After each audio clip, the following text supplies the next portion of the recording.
Good morning students. છેલ્લા લેક્ચરમાં આપણે સુરેખ પથ પર ગતિ ચેપ્ટરમાં ભણ્યા સાપેક્ષ વેગ. સાપેક્ષ વેગ શું છે, કઈ રીતે એના ક્વેશ્ચન સોલ્વ કરવાના, એ આજે આપણા લેક્ચરમાં જોઈશું. યાદ રાખજો, આ બધા જ જે ક્વેશ્ચન આપણે સોલ્વ કરીએ છીએ સાપેક્ષ વેગને રિલેટેડ કન્સેપ્ટ ક્લિયર રાખજો કે જેથી તમને JEE અને નીટમાં સહાય મળે.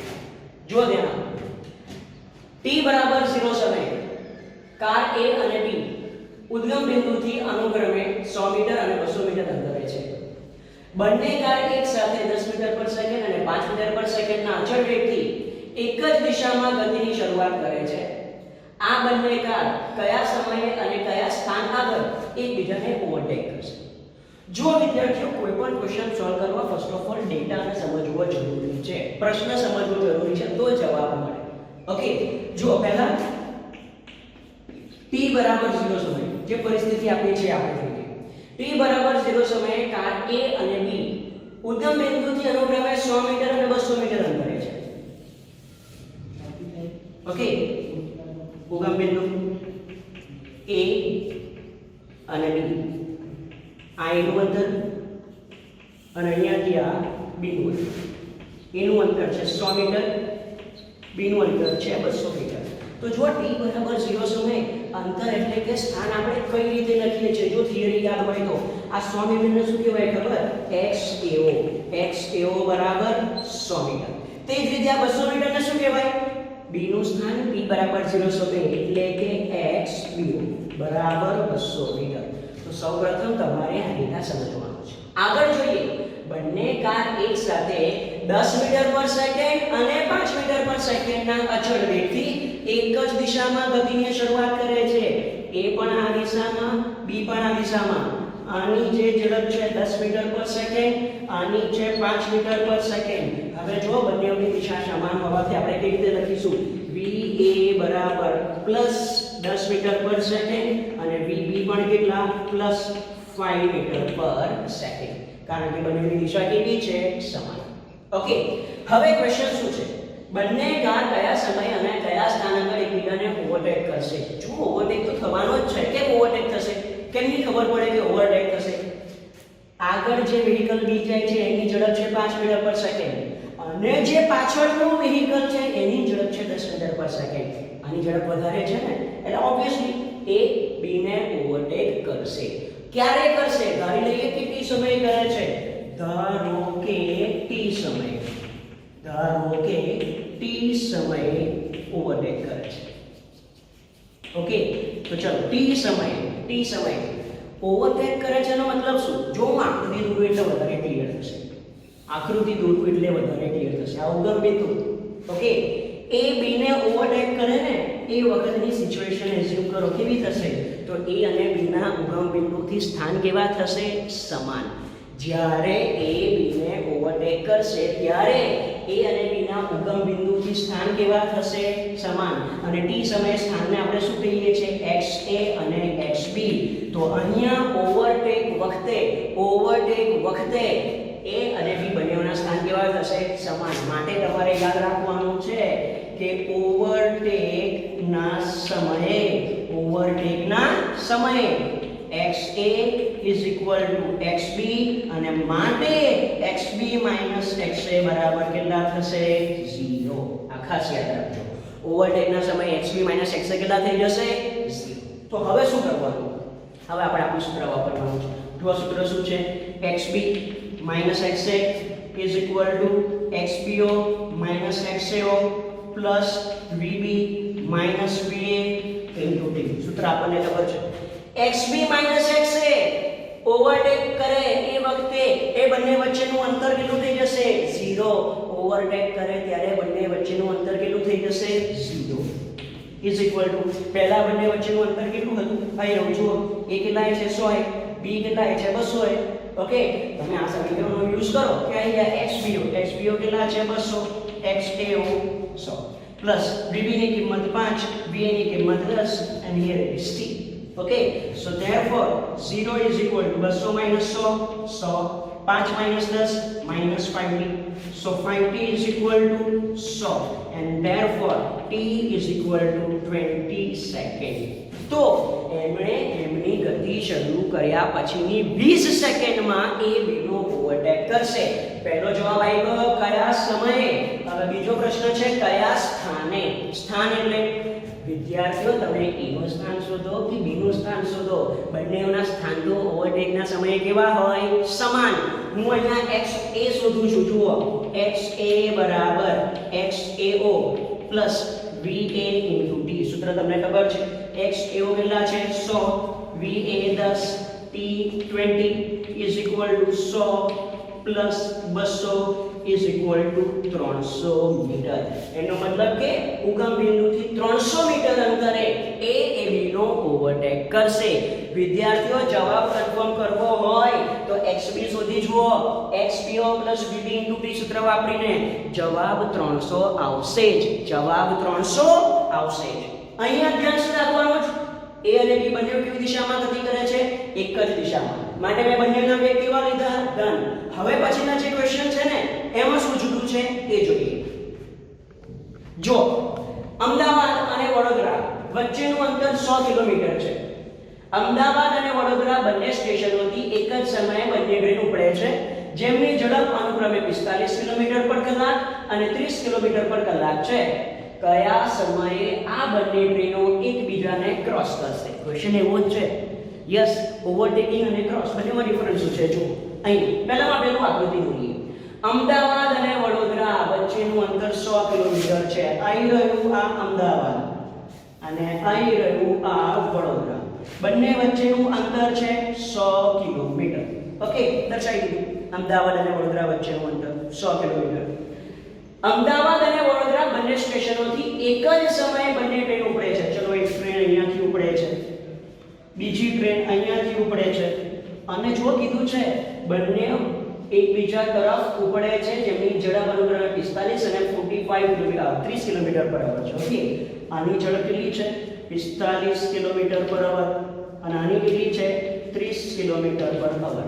બંને એકબીજાની તરફ આવી રહ્યા છે. તો ક્વેશ્ચન છે ક્રોસ ક્યારે કરશે? હવે ડેટા સમજીએ. જુઓ બંને ટ્રેનો પહેલા ક્યાં છે? T બરાબર 0 સમયે. તો કે એક અમદાવાદ પર છે ને એક વડોદરા પર છે અને બંને વચ્ચેનું અંતર કેટલું છે? 100 કિલોમીટર. હવે યાદ કરો XBO XAO મેં કાલે શું કીધું હતું? XBO XAO એટલે T બરાબર 0 સમયે બે પદાર્થ વચ્ચેનું અંતર. XBO XAO એટલે T બરાબર 0 સમયે બે પદાર્થ વચ્ચેનું અંતર.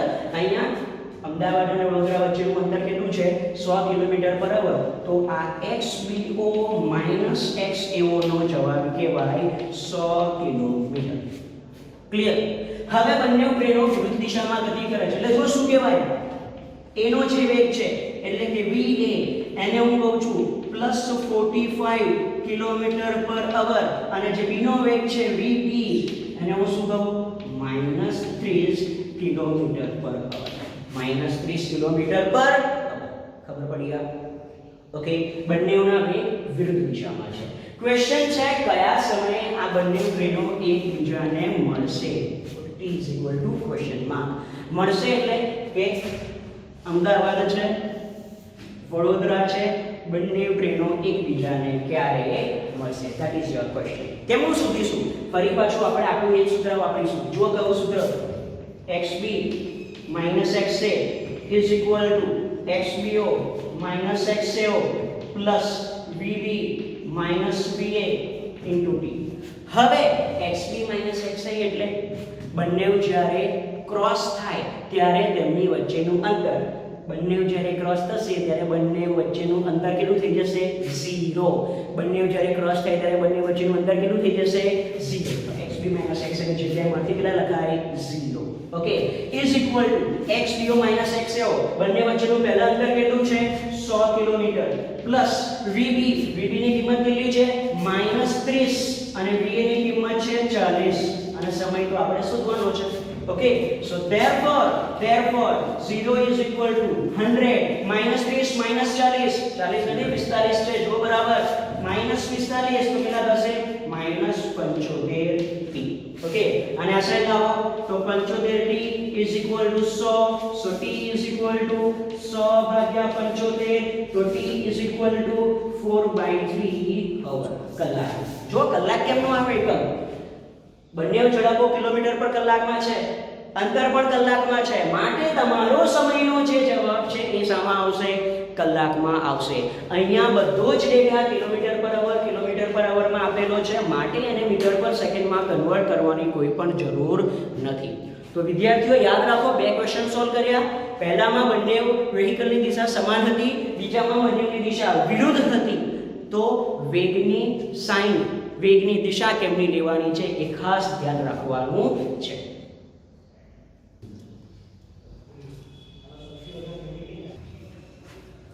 ઓકે વિદ્યાર્થી મિત્રો, સાપેક્ષ વેગને રિલેટેડ હજુ થોડા ક્વેશ્ચન્સ જોઈએ કે જેનાથી આપણા કન્સેપ્ટ વધારે ક્લિયર થાય અને કોમ્પિટિટિવ એક્ઝામ માટે આપણે પ્રિપેર કરી શકીએ.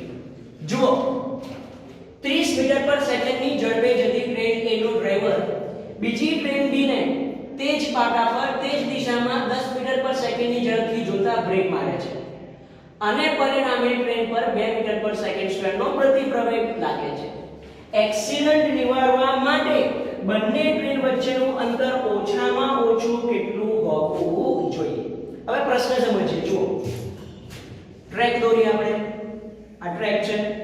ઓકે, 30 મીટર પર સેકન્ડની ઝડપે જતી ટ્રેન A નો ડ્રાઈવર, આ છે ટ્રેન A.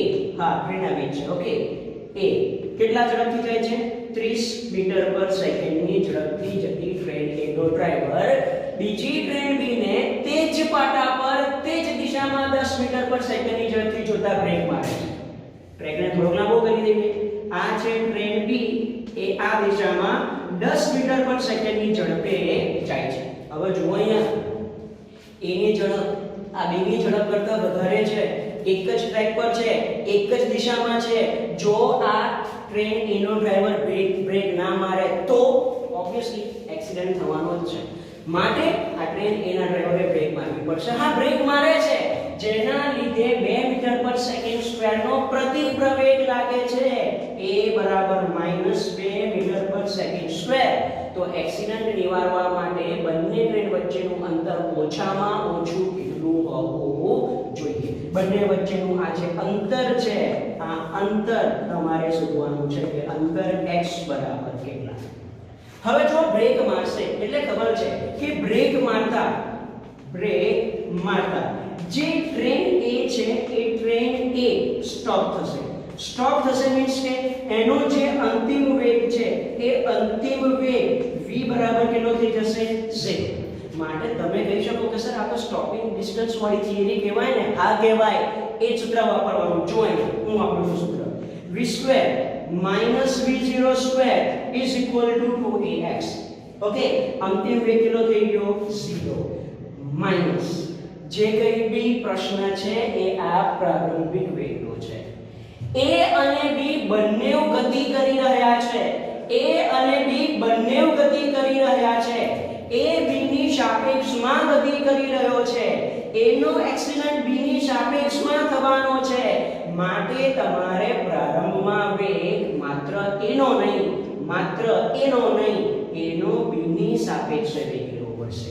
એનો B ની સાપેક્ષે વેગ લેવો પડશે. એટલે v0 ની જગ્યાએ લખું છું vab² is equal to 2ax. આ ખાસ ધ્યાન રાખજો. અહીંયા A અને B બંને એકબીજાની સાપેક્ષમાં ગતિમાં છે અને આપણે A ને બ્રેક મારવી છે કે જેથી એનો B જોડે એક્સિડન્ટ ના થાય. માટે A નો B ની સાપેક્ષમાં તમારે વેગ લેવો પડશે. એટલે મેં પ્રારંભિક વેગની જગ્યાએ શું લખ્યા? vab. A નો B ની સાપેક્ષે વેગ 0 માઈનસ vab નું સૂત્ર ખબર છે? A નો B ની સાપેક્ષે વેગ va minus vb whole square is equal to, here it is 2ax. Clear? Okay, હવે જો A અને B બંને સમાન દિશામાં ગતિ કરે છે, માટે હું આને કહી શકું કે va બરાબર 30 મીટર પર સેકન્ડ અને vb બરાબર 10 મીટર પર સેકન્ડ. બંને ઉત્તર ચલો કિંમત મૂકી દો. શું થશે? 0 માઈનસ va ની કિંમત 30, vb ની કિંમત 10 હોલ સ્ક્વેર 2, a ની કિંમત -2 અને આ થઈ જશે x. 30 માઈનસ 10 20, 20 નો વર્ગ 400 -400 is equal to -4x. Okay, minus minus cut થઈ જશે. x ના સૂત્રનો કરતા બનાવો તો x બરાબર કેટલા આવશે? 100 મીટર. x બરાબર કેટલા આવશે? 100 મીટર. ક્લિયર? હવે હું એક સ્પેશિયલ કેસ લઉં છું. જો અહીંયા સી આ જ પ્રશ્ન ટ્રેન A આ દિશામાં જાય છે, બીજી ટ્રેન છે B, બટ એ ટ્રેન સ્થિર છે. એ ટ્રેન કેવી છે? સ્થિર. આ ટ્રેન ગતિમાં નથી. તો આ કેસમાં એક્સિડન્ટ નિવારવા માટે શું કરવું જોઈએ? તો જો અહીંયા ફરી પાછું આ ટ્રેને બ્રેક મારવી પડશે, એટલે આનો અંતિમ વેગ કેટલો થઈ જશે? 0. ઓકે, સૂત્ર આપો v² - v02 = 2ax. અંતિમ વેગ તો કેટલો થઈ ગયો? 0. માઈનસ અહીંયા પ્રારંભિક વેગ, કોને બ્રેક મારવાની છે? કોણ ગતિમાં છે? a ગતિમાં છે, માટે પ્રારંભિક વેગ કોનો લેવાનો છે? a no. b સ્થિર છે, માટે અહીંયા તમારે માત્ર કોનો વેગ લેવાનો છે? a no. So va² = 2ax. ખબર પડી? તો આ બંને કેસમાં ડિફરન્સ શું છે એ ખાસ ધ્યાન રાખજો. અહીંયા માત્ર a ગતિમાં છે, એટલે પ્રારંભિક વેગની જગ્યાએ માત્ર a નો વેગ લીધો. અહીંયા a અને b બંને ગતિમાં છે, માટે માત્ર a નો વેગ લેવાશે નહીં, a નો b ની સાપેક્ષમાં વેગ લેવો પડશે. ક્લિયર? ઓકે, નેક્સ્ટ ક્વેશ્ચન જોઈએ.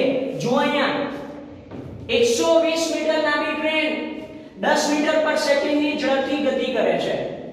એક પક્ષી વિરુદ્ધ દિશામાં 5 મીટર પર સેકન્ડના વેગથી ઉડતું આ ટ્રેન ક્રોસ કરે છે. આ ટ્રેન ક્રોસ કરવા પક્ષીને લાગતો સમય શોધો.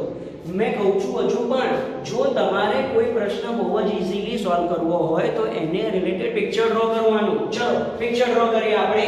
ધ્યાન આપજો. અહીંયા 120 મીટર લાંબી ટ્રેન દોરી નાખી.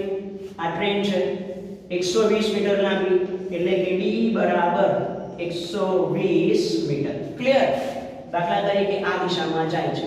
ઓકે, બરાબર. કેટલી ઝડપથી જાય છે? 10 મીટર પર સેકન્ડ. 10 મીટર પર સેકન્ડ. એક પક્ષી વિરુદ્ધ દિશામાં 5 મીટર પર સેકન્ડના વેગથી ઉડતું આ ટ્રેન ક્રોસ કરે છે. આ રહ્યું પક્ષી. હા, પક્ષી આવું ડ્રો કર્યું છે મેં, કઈ વાંધો નહીં. ઓકે, વિરુદ્ધ દિશામાં એટલે કે આ દિશામાં કેટલી ઝડપથી? 5 મીટર પર સેકન્ડની ઝડપથી ઉડતું આ ટ્રેન ક્રોસ કરે છે. તો આ ટ્રેન ક્રોસ કરવા પક્ષીને લાગતો સમય શોધો. હવે ક્રોસ કરવાનો મતલબ શું? પક્ષી ઉડતું અહીંયાથી આ છેડા, પહેલા છેડાથી છેલ્લા છેડા આવે ને, પહેલા છેડાથી છેલ્લા છેડા આવે ને, એને કહેવાય ક્રોસ કર્યું. એને શું કહેવાય? ક્રોસ કર્યું કહેવાય. ઓકે, હવે જો અહીંયા શું કરવાનું છે? અંતર, ટ્રેનને ક્રોસ કરવી એટલે કેટલું અંતર કાપવાનું? 120 મીટર અંતર. ટ્રેનને ક્રોસ કરવી એટલે કેટલું અંતર કાપવાનું? 120 મીટર અંતર. તો આ 120 મીટરનું અંતર કાપવા માટે લાગતો સમય શોધવાનો છે. કે સમય કેટલો લાગશે? આપણી પાસે એક સૂત્ર છે v બરાબર t/t. તો માટે t = d/t. આગેના હા, d અંતર કેટલા છે? 120. તો હવે ક્વેશ્ચન ખાલી કોનો રહ્યો? v નો. કે સર આ બંનેમાંથી કયો વેગ મૂકવાનો? જો અહીંયા બે પદાર્થો ગતિમાં છે એકબીજાની સાપેક્ષમાં, માટે પક્ષીને ટ્રેન ક્રોસ કરતા કેટલો સમય લાગવાનો છે શોધવાનું છે ને. તો તમારે અહીંયા v ની જગ્યાએ શું લખવાનું ખબર? vbt. vbt એટલે velocity of bird with respect to train. પક્ષીનો ટ્રેનની સાપેક્ષે is equal to d upon vb minus vt. હવે vb અને vt અને d ની કિંમત મૂકી દેવાની છે. પણ ધ્યાન રાખવાનું છે થોડું. જો અહીંયા પક્ષી અને ટ્રેન વિરુદ્ધ દિશામાં ગતિ કરે છે. જો પક્ષીની ગતિની દિશાને હું ધન લઉં તો vb બરાબર 5 મીટર પર સેકન્ડ. જ્યારે ટ્રેનની ગતિ એની વિરુદ્ધ દિશામાં છે તો vt બરાબર શું લખીશ? -10 મીટર પર સેકન્ડ. બંનેની દિશા પરસ્પર વિરુદ્ધ છે. હવે ડેટા મૂકીએ. જુઓ d બરાબર 120 ભાગ્યા vb ની કિંમત છે 5 માઈનસ આ -10 minus minus will become positive 120/50. જવાબ આવશે 8 સેકન્ડ. જવાબ આવશે 8 સેકન્ડ. માટે જો ટ્રેન અને પક્ષી બંને એકબીજાની વિરુદ્ધ દિશામાં ગતિ કરી રહ્યા હોય ત્યારે પક્ષીએ ટ્રેનને ક્રોસ કરવા માત્ર 8 સેકન્ડ લાગે છે. પરંતુ જુઓ એક્સ્ટ્રા કેસ કર્યા આપણે. દાખલા તરીકે આ ટ્રેન છે અને ટ્રેન સ્થિર છે. ટ્રેન શું છે? સ્થિર છે. અને આ પક્ષીએ 5 મીટર પર સેકન્ડની ઝડપથી આ ટ્રેનને ક્રોસ કરવી છે. ટ્રેનની લંબાઈ ફરી પાછી 120 મીટર અંતર જ છે. ઓકે, તો આ કેસમાં કેટલો સમય લાગશે? તો આ કેસમાં કેટલો સમય? તો જુઓ t બરાબર d upon v. d upon અહીંયા માત્ર શું લખવું પડશે? vb. ગતિમાં કોણ છે? માત્ર પક્ષી. પક્ષી ઉડી રહ્યું છે, ટ્રેનની ગતિ નથી. તો માટે શું થશે? d 120. પક્ષીનો વેગ કેટલો છે? 5. કેટલા થશે? 5 × 10 5 × 20. સો 24 સેકન્ડ. તો જો ખબર પડે છે વિદ્યાર્થીઓ, જો ટ્રેન સ્થિર હોય ને તો એ સ્થિર ટ્રેનને ક્રોસ કરવા પક્ષી કેટલો સમય લેશે? 24 સેકન્ડ. પણ જો એ જ ટ્રેન ગતિમાં હોય તો માત્ર ને માત્ર 8 સેકન્ડ. તો આ છે સાપેક્ષ વેગ. ક્યારે તમારે સાપેક્ષ વેગ લેવાનો અને ક્યારે નહીં લેવાનો? બે પદાર્થો એકબીજાની સાપેક્ષમાં ગતિ કરતા હોય ત્યારે સાપેક્ષ વેગ લેવાનો છે. આ કેસમાં બીજો પદાર્થ સ્થિર છે એટલે એનો વેગ કેટલો થઈ જશે? 0. છેલ્લો ક્વેશ્ચન આજના માટે જુઓ. એક બોલ એને v0 વેગથી ઉર્ધ્વ દિશામાં ફેંકવામાં આવે છે. આ જ ક્ષણે બીજો એક બોલ ઊંચાઈ h પરથી મુક્ત પતન શરૂ કરે છે. t ક્ષણે a નો b ની સાપેક્ષે વેગ શોધો. ફરી પાછી આપણે આકૃતિ ડ્રો કરીએ. જુઓ, જમીન છે, ટાવર છે, એક બોલ a ને v0 વેગથી ઉર્ધ્વ દિશામાં ફેંકવામાં આવે છે. a ને ઉર્ધ્વ દિશામાં v0 વેગથી ફેંકવામાં આવે છે. આ જ ક્ષણે બીજા એક બોલ b ને h ઊંચાઈ પરથી મુક્ત પતન કરાવવામાં આવે છે. તો t સમયે a નો b ની સાપેક્ષે વેગ શોધો. જો શોધીએ આપણે તો શું અઘરું નથી. a માટે કોના માટે લખું છું? a માટે v v0 at. વેગનું સૂત્ર આપણે યુઝ કરીએ કારણ કે t સમયે વેગ શોધવો છે માટે. ઓકે, સો a નો માટે va. ચલો આ સૂત્રમાં કિંમતો મૂકીએ. a v0 જેટલા વેગથી ઉપર જાય છે, ઉપર પ્રારંભિક વેગ ઉપરની દિશામાં છે એટલે v0 ધન. ગુરુત્વ પ્રવેગ ઓલવેઝ કઈ દિશામાં હોય છે? નીચેની દિશામાં. તો એની જગ્યાએ શું લખવું? -g. ખબર પડી ગઈ? બહુ સરળ. b માટે લખવું હવે. ચલો b મુક્ત પતન કરે છે તો vb શું લખાશે? એનો પ્રારંભિક વેગ 0. ગુરુત્વ પ્રવેગ તો ઓલવેઝ કઈ દિશામાં હશે? નીચે તરફ. ક્લિયર આ વસ્તુ? હવે તમારે શોધવાનું શું છે? a નો b ની સાપેક્ષે વેગ. a નો b ની સાપેક્ષે વેગ કઈ રીતે લખાશે? તમને ખબર છે VAB va vb. va ની કિંમત છે v0 -gt માઈનસ vb ની કિંમત છે -gt. Minus minus will become positive. so v0 -gt plus gt cut થઈ જશે. જવાબ આવશે માત્ર 20. ક્લિયર? તો વિદ્યાર્થીઓ યાદ રાખજો, ક્યારે કઈ વસ્તુ પોઝિટિવ, કઈ વસ્તુ નેગેટિવ, ક્યારે સાપેક્ષ વેગનો ખ્યાલ આપણે કન્સિડર કરવાનો છે. મેં અહીંયા તમને વધારાના બે કેસ એટલા માટે લખાયા કે તમને ડિફરન્સ ખબર પડે. ક્યારે માત્ર એક જ પદાર્થનો વેગ લખવાનો અને ક્યારે સાપેક્ષ વેગ લખવાનો. ક્લિયર? ઇફ કોઈ પણ ડાઉટ હોય મને મારા WhatsApp નંબર પર ડાઉટ સેન્ડ કરજો. ઓકે.